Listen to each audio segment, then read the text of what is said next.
Subscribe कीजिए scholar elite channel को और बेल आइकॉन को दबाइए लेटेस्ट एजुकेशनल वीडियो सबसे पहले देखने के लिए।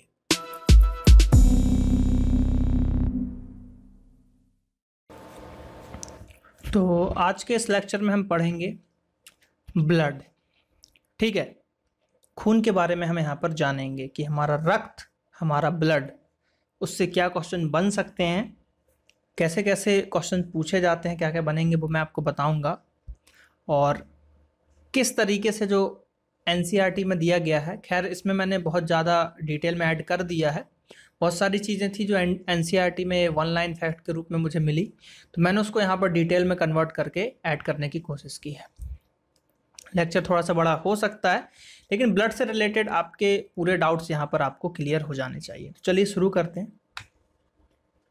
ब्लड, खून की यहाँ पर हम बात करेंगे।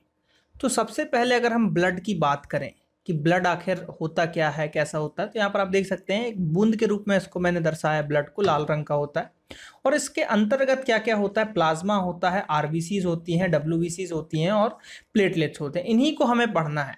प्लाज्मा को पढ़ना है हमको, लाल रक्त कणिकाओं को पढ़ना है हमको, श्वेत रक्त कणिकाओं को पढ़ना है हमको, प्लेटलेट्स को पढ़ना है। इन्हीं सब चीज़ों को अगर हम पढ़ लेते हैं तो हमारा यहाँ पर ब्लड खत्म हो जाएगा। और इन्हीं देखिए, ब्लड से क्वेश्चन बहुत ही बेसिक क्वेश्चन बनता है, कोई उतना हाई फाई क्वेश्चन नहीं बनता जो आपसे ना बने। लेकिन एग्जाम की तैयारी तो करनी है हमको, पढ़ाई तो करनी है, तो हमको हर तरीके के क्वेश्चंस पढ़ने पड़ेंगे। तो देखिए ब्लड, रुधिर, देखिए रुधिर यानी कि ब्लड ही होता है। ठीक है, तो इसको रुधिर शुद्ध हिंदी हो गया। तो रुधिर यानी कि ब्लड या खून या रक्त एक लाल वाहक संयोजी ऊतक है। कौन सा ऊतक है? संयोजी टिश्यूज है। ठीक है, संयोजी ऊतक है जो एक चिपचिपा अपारदर्शी द्रव है और इसकी श्यानता यानी कि विस्कोसिटी 4.7 तथा क्षारीय प्रकृति का होता है पीएच 7.54। अब देखिए, आपको कई एग्जाम 7 में पीएच 7.3 भी मिलेगा, 7.4 भी मिलेगा। तो इसका मैंने बताया है आपको कि 7.3 से 7.5 के बीच में आप इसको बोलो। रेलवे का एक एग्जाम था, जूनियर इंजीनियर का एग्जाम, उसमें आंसर लिया गया था 7.3। व्यापम के एग्जाम में 7.45 लिया गया था आंसर, और यहां पर जो मुझे डेटा मिला है वो 7.54 मिला है। तो इस नतीजे में मैंने पहुंचा कि 7.3 से 7.5 के बीच में इसका पीएच रहता है, जिसको हम बोलते हैं थोड़ा क्षारीय। कभी कभी ऑप्शन मिलता है कैसा आपको, क्षारीय, थोड़ा क्षारीय, अधिक क्षारीय या कम क्षारीय। तो इसका आंसर था थोड़ा क्षारीय। ठीक है, तो ये यहां पर आपको याद रखना है। ठीक, चलिए, तो हमने ये सब चीजें देखा। अब और क्या है, रुधिर के बारे में जानते हैं। तो ऑक्सीकृत रुधिर चमकीले लाल रंग का होता है। ठीक है, कैसा? चमकीले लाल रंग का होता है, जबकि अनऑक्सीकृत रुधिर गुलाबी नीले रंग का होता है। इसका मतलब क्या हुआ कि जिसमें O2 मिक्स है तो वो तो लाल होगा, इस टाइप का दिखेगा। लेकिन जिसमें अनऑक्सीकृत यानी कि ऑक्सीजन नहीं होगा, यानी कि CO2 मिक्स होगा, तो वो कैसा दिखेगा? वो नीला सा, थोड़ा हरा नीला सा प्रतीत होगा। जो हम बोलते हैं ना कि हमारी जो नस होती है, नस नीली दिखाई देती है, वो इसीलिए क्योंकि उसमें जो है अनऑक्सीकृत रुधिर यानी कि अशुद्ध रक्त बहता है। यह संपूर्ण शरीर का लगभग 6 से 10% भाग बनाता है और यह वयस्क मनुष्य में 5.8 लीटर रुधिर पाया जाता है। लगभग 5 से 6 लीटर हम इसको बोल सकते हैं। ऊंचे स्थानों पर रहने वाले लोगों में नीचे स्थानों में रहने वाले लोगों की तुलना में अधिक रुधिर पाया जाता है। यानी कि जो हिली स्टेशन पर रहते हैं, पहाड़ी इलाके पर रहते हैं, उनमें ज्यादा खून पाया जाएगा। मेनली उनमें आरबीसीज की संख्याएं ज्यादा होती हैं। जैसे हिमाचल, शिमला, इन लोगों की तुलना अगर की जाए हम लोगों से, जैसे आप मिडिल में रहते हो या बिहार, इधर मैदानी इलाके में रहते हो, ऊंचाई पे नहीं रहते, तो उनमें खून थोड़ा सा कम पाया जाता है। अब रुधिर जो है दो भागों में है, एक होता है प्लाज्मा और एक होता है रुधिर कणिका। यानी कि वही देखिए, दो भागों में मिली है आपके, एक प्लाज्मा में हो गया और एक रुधिर कणिकाएं हो गई, जो कि आरबीसीज, डब्ल्यूसीज, ये सब चीजें। तो मेनली दो भागों को हम यहाँ पर पढ़ने वाले, प्लाज्मा को भी जानेंगे हम और रुधिर को भी जानेंगे।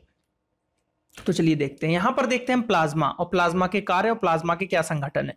तो पहले प्लाज्मा के संगठक की बात करते हैं। तो जल है, जिसमें 90 से 62% जल होता है। और देखिए ब्लड जो होता है, जैसे ब्लड मैंने बताया ना, प्लाज्मा और आपका आरबीसी और डब्ल्यूबीसी और प्लेटलेट से मिलकर बना है। तो जो प्लाज्मा होता है उसमें 55% होता है। कितना होता है? 55% ब्लड में प्लाज्मा होता है और 45% आपके ये अदर चीज होती है। तो ये आपको याद रखना है, कभी कभी ये डेटा पूछ लिया जाता है। अब इस 55% में क्या क्या होता है? जल 90 से होता है यहाँ पर, अकार्बनिक जो होते हैं 1 से 2, उसके बाद प्रोटीन होता है 6 से 7 और अकार्बनिक यौगिक होते हैं 1 से 2। तो ये है 55% के अंतर्गत। तो इसमें देखिए क्या क्या है, प्लाज्मा के कार्य क्या है? सरल भोज्य पदार्थों यानी कि ग्लूकोज, अमीनो अम्ल आदि का आंत्र एवं यकृत से शरीर के अन्य भागों में परिवहन करता है आपका प्लाज्मा। यह उपापचयी वर्ज्य पदार्थों जैसे कि यूरिया, यूरिक अम्ल आदि का ऊतकों से यानी कि ऊतकों से वृक्कों यानी कि किडनी के एक उत्सर्जन हेतु परिवहन करता है। अंतःस्रावी ग्रंथियां लक्ष्य अंगों को हार्मोनों तक परिवहन करता है। और ये सबसे इंपॉर्टेंट पॉइंट, ये रुधिर का पीएच स्थिर रखने में सहायता करता है। मोस्ट आईएमपी क्वेश्चन कि रुधिर का पीएच को स्थिर रखने में कौन सहायता करता है? तो वो करता है यहां पर प्लाज्मा। अगला है हमारे पास कि प्लाज्मा में उपस्थित रुधिर प्रोटीन एवं फाइब्रोनोजन जो होता है रुधिर का थक्का जमने में सहायता करते हैं। तो देखिए प्रोटीन हो गया और फाइब्रोनोजन, ये आपको याद रखना है। ये क्या करता है? रुधिर को थक्का जमने में सहायता देता है। ठीक है, जैसे कि हमको कट लग जाता है, कोई खून कट रहा है, बह रहा है, तो बहे ना, ब्लड की वहीं पे क्लॉटिंग हो जाए और वो रुक जाए, तो इस चीज को बोलते हैं कि रक्त का थक्का जमना। तो इनमें फायदा करता है हमारा एक प्रोटीन हार्मोन जिसको हम बोल सकते हैं फाइब्रिनोजन। ठीक है, याद रखिएगा, ये क्वेश्चन आया हुआ एग्जाम में है, ये क्वेश्चन पूछे जा चुके हैं। अब यहां पर हम रुधिर कणिकाओं की बात कर रहे हैं, तो ब्लड की बात कर रहे हैं, ब्लड सेल्स की बात कर रहे हैं। ठीक है, तो इसमें देखिए क्या क्या होता है। ये कोशिकाएं प्लाज्मा में पाई जाती हैं, जो रुधिर प्लाज्मा का 40 से 45% भाग होता है, जैसा कि मैंने शुरू में आपको बताया है। रुधिर कणिकाओं का प्रतिशत हेमेटोक्रिट मूल्य या पैक्ड सेल वॉल्यूम कहलाता है। क्या कहलाता है? हेमेटोक्रिट मूल्य या फिर पैक्ड सेल वॉल्यूम कहलाता है।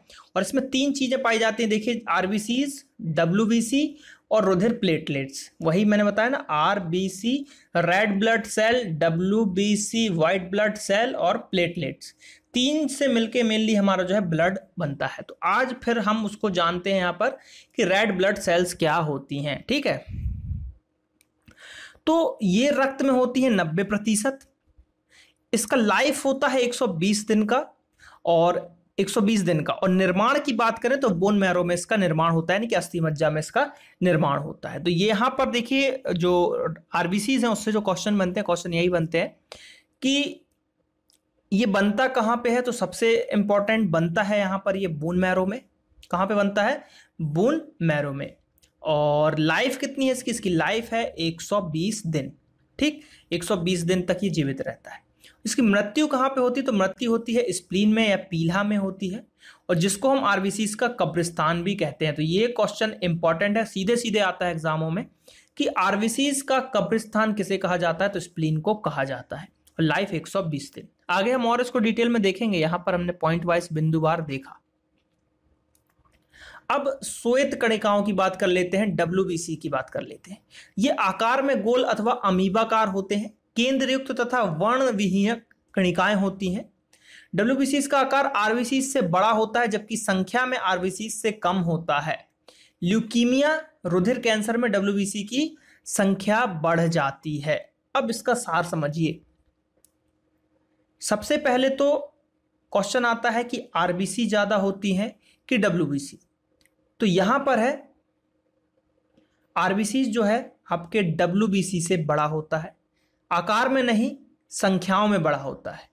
ठीक है, तो आरबीसी ज्यादा होंगी, डब्ल्यूबीसी कम होंगी, पहला। दूसरा, डब्ल्यूबीसी से एक रोग होता है जो कैंसर कहलाता है, ब्लड कैंसर कहलाता है, उसको ल्यूकीमिया भी कहा जाता है, ल्यूकीमिया भी कहा जाता है। और इसमें डब्ल्यूबीसी की संख्या बढ़ जाती है, यानी कि आपके शरीर में व्हाइट ब्लड सेल की मात्रा बढ़ गई, जिस कारण से आपको या किसी और व्यक्ति को जिसको ये बीमारी हुई है तो उसको हम बोलते हैं कि ब्लड कैंसर हो गया है। अब जो व्हाइट यानी कि सफेद रक्त कणिकाएं जो हैं उनका लाइफ होता है 3 से 4 दिन। कितना होता है? 3 से 4 दिन। आकार में सबसे बड़ी होती हैं, निर्माण इसका बोन मैरो में ही होता है और मृत्यु इनकी रक्त में ही हो जाती है। तो इसका क्वेश्चन जो बनता है, एक तो सबसे इंपॉर्टेंट ल्यूकीमिया वाला, और दूसरा कि इसका लाइफ 3 से 4 दिन इसकी लाइफ होती है और आरबीसी इसकी 120 दिन होती है। वर्क, ये भी आईएमपी है। इम्यून सिस्टम, प्रतिरोध क्षमता, अगर आपके शरीर में डब्ल्यूबीसी की संख्या कम है या अनियमित है, अनियमित से सेंस जितनी होनी चाहिए उससे कम या अधिक, तो ये आपको आपके इम्यून सिस्टम पे प्रभाव डालेगा। अगर आपका इम्यून सिस्टम अच्छा नहीं होगा, प्रतिरोधक क्षमता अच्छी नहीं होगी, तो आपके घाव नहीं बढ़ेंगे, आप जो बीमार होगे तो जल्दी दवाई असर नहीं करेंगी, जल्दी आप ठीक नहीं होगे, जल्दी जल्दी बीमार होते रहोगे। ठीक है, तो ये इसका काम हुआ। ठीक, घाव भरने का भी इसका काम होता है। अब यहां पर हम बात करते हैं प्लेट्स की। ठीक है, प्लेटलेट्स की, ब्लड। अब ये क्या होता है, स्तनधारियों में रुधिर प्लेटलेट्स सूक्ष्म, रंगहीन, केंद्रक विहीन, गोलाकार तथा चक्रिक होती हैं। मेढक के शरीर में रुधिर में छोटी छोटी तुर्क के आकार की केंद्र युक्त कोशिका थ्रोम्बोसाइट होती हैं और यह रुधिर के जमने में महत्वपूर्ण भूमिका निभाती है। तो मेनली जो प्लेटलेट्स का देखिए एक इंपॉर्टेंस मैं जो बताता हूं इसका, वो होता है हमारा जो ब्लड होता है, ठीक, उसको गाढ़ा करने में। ठीक है, गाढ़ा यानी कि एक तरीके से उसकी विस्कोसिटी को बढ़ा देना, है ना, विस्कोसिटी को बढ़ा देना, ये उसका काम हो। उसको गाढ़ा, शहद की तरह गाढ़ा करके रखना, एकदम गाढ़ा। जितना ज्यादा रहेगा ब्लड, इतना भी ज्यादा ना हो कि उसका फ्लो रुक जाए, एक लिमिट में, है ना। तो यही काम है हमारे ब्लड, मतलब प्लेटलेट्स का ब्लड में, उसको गाढ़े करके रखना। अब एक बीमारी होती है डेंगू। क्या होती है? डेंगू। इसको मैं मिटा देता हूं जो मैंने लिखा है, डेंगू। तो डेंगू जब मच्छर के काटने से होता है, ये आपको पता है। तो डेंगू वायरस या डेंगू जैसे ही मच्छर ने काटा और डेंगू आपको हुआ, तो क्या होता है? जैसे ही डेंगू होता है, आपको पता चलता है, तो डॉक्टर सबसे पहले बोलता है कि प्लेटलेट्स की आप जांच कराओ कि आपकी प्लेटलेट्स कितनी घट रही है। मेनली जो होती है नॉर्मल इंसान में 1.5 लाख से 4 लाख के बीच में यहां पर प्लेटलेट्स काउंट होता है। मिनिमम 1.5 लाख, मतलब 1.5 लाख से थोड़ा बहुत नीचे 1.4 भी चलेगा। तो एवरेज अगर लगाएं तो 2 लाख होना चाहिए। तो अगर इससे नीचे जाता है, अगर स्वस्थ मनुष्य है तो लगभग 2 लाख प्लेटलेट्स होंगे, और उससे थोड़ा भी अगर थोड़ा बहुत और कमजोर है तो 1.4 से तो होना ही चाहिए, 1.5 लाख तो होंगे। उससे नीचे है तो उसको दिक्कत है। और डेंगू होता है तो वो लाख से भी नीचे चला जाता है, 90,000, 80,000, 40,000 तक चला जाता है, और इतना जाने पे आदमी की मृत्यु तय है। तो डेंगू में ये चीज होता है। तो डेंगू में डॉक्टर बोलते हैं कि प्लेटलेट्स की जांच करवाएं, सवेरे शाम जांच करवाएं, दवाई लें। प्लेटलेट्स बढ़ाने के लिए बहुत सारी चीजें होती हैं खाने के लिए। कीवी खाओ आप, पपीता का कच्चा जो दूध निकलता है वो पियो, यानी कच्चे पपीते खाओ, ये सब चीजें होती हैं। आजकल तो दवाई मार्केट में आ रही हैं प्लेटलेट्स बढ़ाने की। तो ये डेंगू है, तो डेंगू इसी पे असर करता है, इसलिए यहाँ पर मुझे डेंगू की चर्चा करनी पड़ी। तो प्लेटलेट्स से एक यही क्वेश्चन आता है कि अगर डेंगू होता है, कौन सी बीमारी होती है जिसमें प्लेटलेट्स आपके बहुत तेजी से घटने लगते हैं, बहुत तेजी से कम होने लगते हैं। तो आंसर क्या होगा यहाँ पर? डेंगू वाला। ठीक है, चलिए आगे बढ़ते हैं। अब जो हमको जानना है भाई, ये बहुत ही इंपॉर्टेंट है, हीमोग्लोबिन। कि हीमोग्लोबिन आखिर है क्या, क्यों इंपॉर्टेंस है? तो देखिए, इसलिए देखिए, ये जो था, ये वाला पॉइंट एनसीईआरटी के हिसाब से बहुत छोटा दिया था, तो इसको मैंने डिटेल में यहां पर आपको बता रहा हूं। आरबीसीज में एक लाल प्रोटीन रंजक, रंजक यानी कि जो कलर प्रदान करता है, हीमोग्लोबिन पाया जाता है, जो एक प्रोटीन ग्लोबिन, देखिए वही चीज है। हीमो में क्या है? Haem plus globin. तो हीम जो है वो रंजक है और ग्लोबिन जो है वो प्रोटीन है। तो 96% तथा रंजक हीम 4 से 5%, यानी कि हीमोग्लोबिन में जो ग्लोबिन है आपका 96% होता है और रंजक जो होता है 4 से 5% होता है। हीम अणु केंद्र में लौह होता है, यानी कि लोहा होता है, यानी कि हीम जो है, इसमें हीमोग्लोबिन में जो हीम है उसके केंद्र में आपको आयरन मिलेगा। अब क्या होता है कि हीमोग्लोबिन ऑक्सीजन के परिवहन का कार्य करता है और आरबीसीज का रंग वैसे तो पीला होता है, बहुत इंपॉर्टेंट लाइट है कि आरबीसीज का रंग वैसे तो पीला होता है, परंतु हीमोग्लोबिन के कारण वह लाल दिखाई देता है। आयरन ने ऑक्सीजन से क्रिया करी और लाल रंग हो गया। ठीक है, तो कभी कभी ऑप्शन में अगर मिल जाए कि अगर ऐसा क्वेश्चन बन सकता है कि आरबीसीज का कलर कैसा होगा जब उसमें हीमोग्लोबिन नहीं होगा, तो आपको पीला आंसर लगाना पड़ेगा। बनेगा नहीं, लेकिन मैंने एक आपको बताया। कभी आप मेरा अगर टेस्ट देंगे, मैं टेस्ट अगर देता हूं तो इस टाइप के क्वेश्चन मिल सकते हैं। आरबीसीज की संख्या का निर्धारण हीमोसाइटोमीटर के द्वारा किया जाता है। तो ये एक मीटर होता है भैया हीमो। अब आने वाले एग्जामों में पूछा जा सकता है कि हीमोसाइटोमीटर से आप क्या नापते हो, तो आरबीसीज की संख्या का निर्धारण किया जाता है। इसकी संख्या डब्ल्यूबीसी यानी कि व्हाइट ब्लड जो सेल्स होते हैं से अधिक होती है। हेमरेज एवं हीमोलाइसिस से आरबीसीज की संख्या घट जाती है, जिसे एनीमिया कहते हैं। ये एक रोग है एनीमिया, जिसमें खून की कमी हो जाती है और मेनली जो है गर्ल्स में ये ज्यादा समस्या पाई जाती है। आरबीसीज की संख्या में सामान्य स्तर से अधिक वृद्धि पॉलीसाइथीमिया कहलाती है, यानी कि ज्यादा ही खून बनने लगा आपके शरीर में। कम तो ठीक है, ज्यादा मात्रा में खून बनने लगा, तो यहां पर क्या बोलोगे उसको बोलोगे आप पॉलीसाइथीमिया। आरबीसी से जो होती हैं यानी कि जो लाल रक्त कणिकाएं होती हैं अतिरिक्त मात्रा में पीला स्प्लीन में संग्रहित होती हैं, जो कि रुधिर बैंक यानी कि ब्लड बैंक भी कहा जाता है इसको। प्लीहा स्प्लीन इसको क्या बोला जाता है, ब्लड बैंक भी कहा जाता है। तो ये क्वेश्चन बनता है, याद रखिएगा। गर्भावस्था में आरबीसीज का निर्माण यकृत एवं पीला में होता है। मोस्ट आईएमपी क्वेश्चन कि गर्भावस्था में आरबीसीज का निर्माण कहां होता है, तो यकृत। पीला नहीं मिलेगा आपको ऑप्शन में यकृत रहेगा। तो मतलब पीला एवं यकृत दोनों में होता है, लेकिन आंसर आपको यकृत ही लगाना है। जबकि शिशु के जन्म के उपरांत इसका निर्माण मुख्यतः अस्थि मज्जा में होता है। जैसे ही जन्म हो जाता है उसके बाद बोन मैरो में इसका निर्माण होने लगता है। मनुष्य का आरबीसीज का औसत जीवन काल 120 दिन का होता है, जबकि मेढक एवं खरगोश के आरबीसीज की बात करें तो औसत जीवन काल 100 तथा 50 से 70 दिन तक होता है। तो यहां पर मेढक और खरगोश की भी बात की गई है, क्योंकि एग्जाम में आजकल पूछे जा रहे हैं। तो क्या क्या पढ़ा हमने इसमें इंपॉर्टेंट कि भैया हीमोग्लोबिन में हीम और ग्लोबिन दो चीजों से मिलकर बना है। ये हीम है आपका रंजक, जो कि ब्लड को कलर प्रोवाइड करता है, क्योंकि इसके केंद्रक में होता है लोहा। और प्रोटीन होता है भैया ग्लोबिन। और वैसे तो आरबीसीज का रंग होता है पीला, लेकिन हीम के कारण हो जाता है लाल। हीमोसाइटोमीटर से हम नापते हैं आरबीसीज की संख्या। अगर ब्लड यानी कि हेमरेज और हीमोलाइसिस अगर ये चीजें होती हैं, तो इससे क्या होता है कि हमारे शरीर में ब्लड की कमी हो जाती है, जिसको एनीमिया कहा जाता है। और अगर बढ़ जाए ब्लड, खून ज्यादा हो जाए, तो पॉलीसाइथीमिया बोलते हैं इसको। पीला में ब्लड जो है आरबीसी संग्रहित होती हैं और उसका ब्लड बैंक कहा जाता है। ठीक है। अब गर्भावस्था में यह यकृत में बनता है, और इसके बाद जैसे ही बच्चा बाहर आ जाता है और तो अस्थि मज्जा में बनने लगता है, और इसका जीवन काल 120 दिन होता है। बस इतनी सी चीजें हैं, इनमें से ही क्वेश्चन बनते हैं एग्जाम में।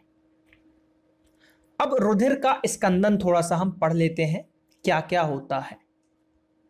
जब किसी कटे हुए भाग से रुधिर बाहर निकलता है, तब यह जेली के रूप में कुछ लखी मिनटों में जम जाता है। किस लिए जम जाता है, फाइब्रोनोजिन के कारण जम जाता है, जो हमने शुरू में पढ़ा था। रक्त के थक्का बनने की क्रिया एक जटिल क्रिया है।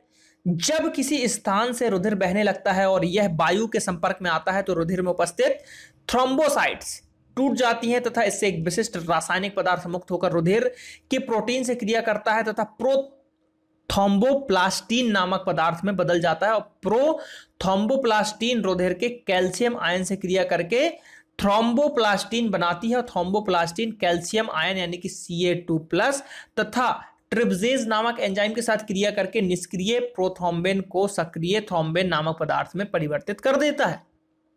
तो देखिए इतनी सारी क्रिया होती है, हमको लगता है कि भाई कटा और खून हमारा रुक गया, रुकने के बीच में इतनी सारी चीजें होती हैं। तो ये जो थ्रोम्बोसाइट्स, प्रोथ्रोम्बोप्लास्टिन, इन सब चीजों की जो नाम यहाँ पे लेने का अर्थ ये है कि अगर क्वेश्चन में कहीं दिखे कि ब्लड का थक्का कैसे जमता है और आपको फाइब्रोनोजिन ना समझ में आए, तो आपको कहीं भी मिले थ्रोम्बोसाइट्स, प्रोथ्रोम्बोप्लास्टिन, ये सब नाम मिले, तो उसका आंसर आपको यही लगाना है बस। बाकी इतना याद रखने की जरूरत नहीं है। अब देखिए ये आगे वर्क कैसे करते हैं। उतनी चीजें हो गई कैल्शियम के बाद। अब क्या हुआ उसमें कि सक्रिय थ्रोम्बिन जो था रुधिर के प्रोटीन फाइब्रोनोजन, ये देखिए आया ना प्रोटीन फाइब्रोनोजन जो हमने बात किया था, उस पर क्रिया करता है और फाइब्रिन में परिवर्तित हो जाता है। फाइब्रिन बारीक एवं कोमल तंतुओं का जाल है और यह जाल इतना बारीक एवं सूक्ष्म होता है कि इससे रुधिर कण विशेषकर आरबीसी फंस जाते हैं और एक लाल ठोस पिंड सा बन जाता है, जिससे रुधिर थक्का कहते हैं, और थक्का बहने वाले रुधिर को बंद कर देता है और रुधिर स्कंदन के बाद कुछ पीला सा पदार्थ बहता है जिसको हम सीरम बोलते हैं। कटने के बाद एक पीला सा पदार्थ निकलता है, सीरम कहते हैं। और सीरम का थक्का नहीं बन सकता क्योंकि इसमें फाइब्रिनोजन नहीं होता, तो मेनली थक्का फाइब्रोनोजिन ही बनाता है। रुधिर में प्रायः एक प्रतिस्कंदन होता है जो कि हेपेरिन होता है। अब देखिए हेपेरिन और फाइब्रोनोजिन का अंतर समझिएगा, ठीक है। शरीर के देखिए ब्लड है भाई, फाइब्रोनोजिन है, तो वो तो मिल रहा है, तो क्या होना चाहिए कि जम जाना चाहिए ब्लड, है ना, लेकिन नहीं जमता। तो हेपेरिन क्या करता है कि भैया हमारे शरीर के अंदर ब्लड को नहीं जमने देता, बस इतना याद रखिए। यह प्रोथ्रोम्बिन के उत्प्रेरण को रोकता है, इसी कारण शरीर में बहते समय रुधिर नहीं जमता। तो हेपेरिन का यह काम है कि शरीर में आपके खून को नहीं जमने देता है, जबकि फाइब्रिनोजन जो होता है वो शरीर के बाहर जो ब्लड होता है उसमें बहुत सारी क्रियाएं जो हमने पीछे पढ़ी उसके थ्रू यहां पर वो जम जाता है। ठीक, देखिए क्या होता है। रुधिर के थक्का बनने के दौरान महत्वपूर्ण प्रक्रिया, thromboplastin plus prothrombin plus calcium equal to thrombin, फिर होता है thrombin plus fibrinogen equal to fibrin, फिर फाइब्रिन प्लस रुधिर और रुधिराणु मिलकर रुधिर का थक्का बना लेते हैं। एक पॉइंट जो इंपॉर्टेंट है, ये वाला सबसे इंपॉर्टेंट, ये आता है एग्जाम में, कि रुधिर वाहिकाओं से निकाले गए रुधिर को जमने से बचाने के लिए इसमें थोड़ा सा ऑक्जेलेट मिला दिया जाता है, सोडियम तथा पोटेशियम ऑक्जेलेट। तो मतलब यही कि आप जैसे जाते हो कि रक्तदान करना है हमको, आपने खून दान कर दिया, तो उसको इतने दिन तक बिना जमाए कैसे रख सकते हैं ना, शरीर तो है नहीं कि शरीर में डाल दिया तो नहीं जमेगा, उसको एक थैले में रखते हैं तो वो जमता नहीं है ब्लड। तो क्यों नहीं जमता, तो उसमें ऑक्जेलेट मिलाया जाता है। अब ऑक्जेलेट किसका, सोडियम अथवा पोटेशियम ऑक्जेलेट को मिला के रखा जाता है, जो कि हमारे रुधिर को यानी कि हमारे ब्लड को जमने नहीं देता है। ठीक है, तो ये एक दो क्वेश्चन बनते हैं, फाइब्रोनोजन, हेपेरिन और ऑक्जेलेट, ये तीन चीज बिल्कुल याद कर लो खून में, इससे बाहर क्वेश्चन नहीं आएंगे। हेपेरिन पूछेगा, टफ पूछेगा तो कि शरीर के अंदर ब्लड को कौन नहीं जमने देता, तो हेपेरिन। बाहर जो जमा देता है फाइब्रिनोजन, ठीक है, या फिर फाइब्रिन भी मिलेगा आपको, ठीक है, लेकिन इसी टाइप के नाम मिलेंगे, फाइब्रिनोजन मिलेगा या फाइब्रिन मिलेगा। और जो ब्लड बैंक में जमने नहीं देता यानी कि उसको जो प्रिजर्व करके हम रखते हैं वो जमता नहीं है, तो उसमें ऑक्जेलेट मिलाते हैं, कौन सा, सोडियम और पोटेशियम ऑक्जेलेट। ठीक है, चलिए अब ब्लड ग्रुप की बात कर लेते हैं। ब्लड ग्रुप से भी एक क्वेश्चन पूछा जाता है। तो रुधिर समूह जो होता है, ब्लड समूह की खोज करता है कार्ल लैंडस्टीनर। ठीक, लैंडस्टीनर ने ब्लड ग्रुप की खोज की थी, 1902 में इसकी खोज की थी। और रुधिर को 4 समूह में बांटा गया था, ए, बी, ए बी और ओ। अब ए ग्रुप है, इसमें प्रतिजन ए तथा प्रतिरक्षी बी पाए जाते हैं। ठीक है, बी में प्रतिजन बी पाया जाता है और प्रतिरक्षी ए पाया जाता है। और ए बी में क्या होता है कि इसमें प्रतिरक्षी जो है आपके अनुपस्थित होते हैं और एंटीजन ए बी रहता है। इस समूह का व्यक्ति किसी भी समूह का रुधिर प्राप्त कर सकता है, इसलिए इसे सर्वग्राही कहा जाता है। तो देखिए इतना पढ़ने की जरूरत नहीं है, नॉर्मल इससे 2 क्वेश्चन आते हैं वो आप याद कर लो सीधे सीधे, कि यूनिवर्सल एक्सेप्टर और यूनिवर्सल डोनर कौन होता है। तो यूनिवर्सल एक्सेप्टर है आपका ए बी, ठीक है, और यूनिवर्सल डोनर होता है ओ। अब ओ में भी ओ नेगेटिव होता है, बस इतना आप याद रखो। अब देखिए ब्लड ग्रुप ओ, इसकी खोजकर्ता किसने की थी, डी कास्टलो तथा स्टर्ली ने की थी। उसमें प्रतिरक्षी ए बी उपस्थित होता है लेकिन प्रतिजन इसमें नहीं होता है। इस समूह का व्यक्ति किसी भी समूह को रुधिर प्रदान कर सकता है, इसे सर्वदाता या यूनिवर्सल ब्लड डोनर कहते हैं। तो इसमें बस इतना याद रखना है कि ओ नेगेटिव होता है यूनिवर्सल डोनर की, वो किसी में भी जा सकता है। देखिए क्या होता है, अब जैसे ए है तो उसके पास ए है आपका प्रतिजन और प्रतिरक्षी भी यहाँ पर बी है, यानी कि एंटीबॉडी भी है यहाँ पर। तो ये क्या करेगा, ए तथा ए बी वर्ग को रक्तदान कर सकता है, यानी कि ए को देगा और ए बी को भी दे सकता है। बी क्या करेगा भाई, इसमें बी है प्रतिजन और प्रतिरक्षी में है ए, तो बी तथा ए बी को दे सकता है। ये किसी को भी दे सकता है, ए बी का तो आपको पता है, और ओ ये किसी भी वर्ग को रक्तदान कर सकता है, परंतु ओ से ही रुधिर प्राप्त कर सकता है, तो केवल ओ से ही यहाँ पर प्राप्त करेगा। तो ये चीजें यहां पर हमने देख ली, बहुत ही सिंपल से क्वेश्चन यहां पे बनते हैं। मानव में रुधिर आधान, ब्लड जो है ट्रांसफ्यूजन इन ह्यूमन बीइंग। मनुष्य में ब्लड जो होता है, खून होता है, समूहों में सामान्यतः कोई भी रुधिर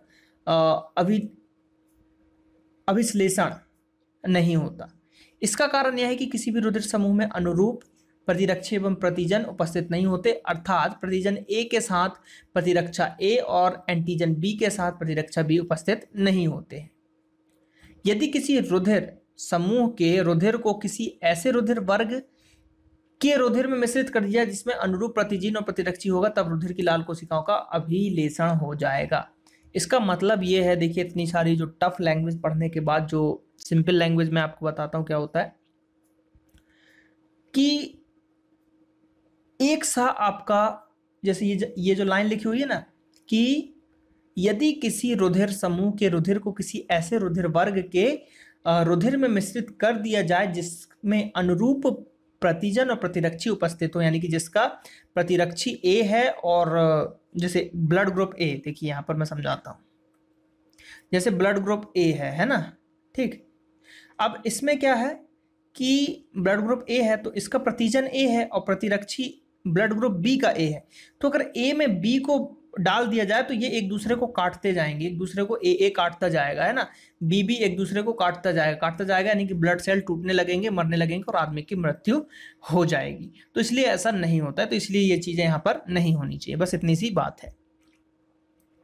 आरएच फैक्टर क्या होता है देख लेते हैं थोड़ा सा। आरएच फैक्टर, तो 1940 में लैंडस्टीनर और वीनर ने रुधिर में एक अन्य प्रकार के प्रतिजन का पता लगाया। इन्होंने इस प्रतिजन की खोज रीसस नामक, ये इंपॉर्टेंट बंदर का नाम है, याद रखिएगा, रीसस नामक बंदर में की थी, इसलिए इस प्रतिजन का नामकरण जो है आरएच कारक या आरएच फैक्टर किया गया।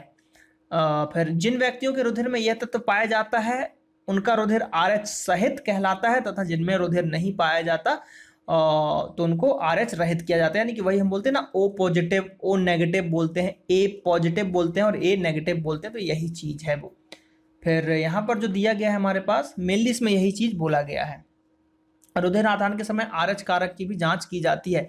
आरएच फैक्टर का ही रुधिर आरएच फैक्टर को दिया जाता है और आरएच फैक्टर का रुधिर वर्ग आरएच माइनस वाले व्यक्ति को दिया जाता है। तो प्रथम बार कम मात्रा में होने के कारण कोई प्रभाव नहीं पड़ेगा, किंतु जब दूसरी बार इस प्रक्रिया का रक्तदान किया जाएगा तो देखिए इसका मतलब क्या है कि ए पॉजिटिव वाला था उसको ए नेगेटिव दे दिया गया, तो पहली बार में तो कुछ असर नहीं होगा क्योंकि ए पॉजिटिव की संख्या ज्यादा थी, ए की कम थी। मान लीजिए 5 लीटर ब्लड था, उसको 1 यूनिट दिया तो 200 से 300 ग्राम आपने उसको ब्लड दिया तो कोई दिक्कत नहीं होगी। लेकिन जब दूसरे बार उसको चढ़ाओगे तो उसको दिक्कत होगी, यानी कि वो एक दूसरे को काटेंगे, प्लस माइनस, यानी कि सीधे सीधे देखिए ना, प्लस माइनस क्या होता है, माइनस हो जाता है ना, plus minus equal to minus. तो ये चीजें यहाँ पर प्रॉब्लम करती हैं, बस इतना सा आपको समझना है। यदि पिता का रुधिर आरएच फैक्टर हो तथा माता का रुधिर आरएच माइनस हो तो जन्म लेने वाले शिशु की जन्म से ही पहले गर्भावस्था में मृत्यु हो जाती है या तुरंत बाद मृत्यु हो जाती है। तो ये प्रॉब्लम है, तो आरएच फैक्टर को चेक कर लें कृपया शादी करने से पहले कि भाई क्या है हमारा, आरएच प्लस है, पॉजिटिव है, नेगेटिव है, इन चीजों को यहाँ पर देख लें। ऐसा प्रथम संतान के जन्म के समय होता है और इस बीमारी को इरीथ्रोब्लास्टोसिस फीटेलिस कहते हैं। तो बहुत ही लंबा सा नाम है, इस नाम को भी आपको याद रखना है। तो मेनली इसमें क्या होता है कि अगर पिता का प्लस है माता का माइनस है तो अगर इनका कोलैब होता है, बच्चा जन्म लेता है तो उसके बचने की संभावना थोड़ी सी दिक्कत हो जाती है। और कभी भी ये मत सोचिएगा कि ए वाला ब्लड ग्रुप है तो ए कोई भी चढ़ा दो, चेक कर लो आरएच फैक्टर कि ए पॉजिटिव है तो उसको ए पॉजिटिव ही मिले या ए नेगेटिव है तो उसको ए नेगेटिव ही मिले। और एग्जाम की दृष्टि से जो हमको याद रखना है वो रखना है कि भैया 1940 में लैंडस्टीनर ने आरएच फैक्टर को खोजा, बस समाप्त होता है ब्लड। यहां पर क्वेश्चन वही 1-2, आरबीसीज निर्माण कहां होता है, बून मैरो में, ठीक है। उसके बाद ब्लड कैंसर कैसे होता है, तो डब्ल्यूबीसी की संख्या बढ़ जाने से, दूसरा क्वेश्चन हो गया, ये पहला ये दूसरा। उसके बाद सर्वग्राही ए बी, सर्वदाता ओ, ये 2, यानी कि तीसरा और चौथा। इसी टाइप के क्वेश्चन पूछे जाते हैं। उसके बाद जो मैंने बताया है, जो और क्वेश्चन जो मैंने बताए थे आपको, देखिए इस सीरीज में जो है क्वेश्चन यहाँ पर ऐड नहीं हो पाए हैं, जल्दी जल्दी में ये वीडियो बना है तो इसलिए मैं यहाँ पर क्वेश्चन आपको बोल के बता दे रहा हूँ। उसके लिए मैं माफी चाहूंगा कि यहाँ पर आप लोगों के लिए टेस्ट तैयार नहीं हो पाया है।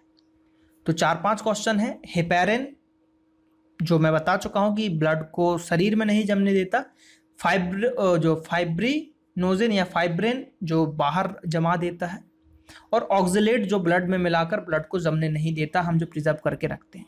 तो बस यही चीजें हैं जो हमको याद रखनी है बस। तो यहाँ पर ब्लड आपका समाप्त होता है। तो आई होप कि ये वीडियो आपको अच्छा लगा होगा। अगर वीडियो अच्छा लगा है तो लाइक कीजिए, चैनल को सब्सक्राइब कीजिए, जल्दी जल्दी 3 लाख सब्सक्राइबर पहुंचा दीजिए चैनल को, ताकि और भी आप लोगों के लिए अच्छे अच्छे वीडियोस में ला सकूं। चलिए मिलते हैं अगले वीडियो में। Thank you. जय हिंद, जय भारत।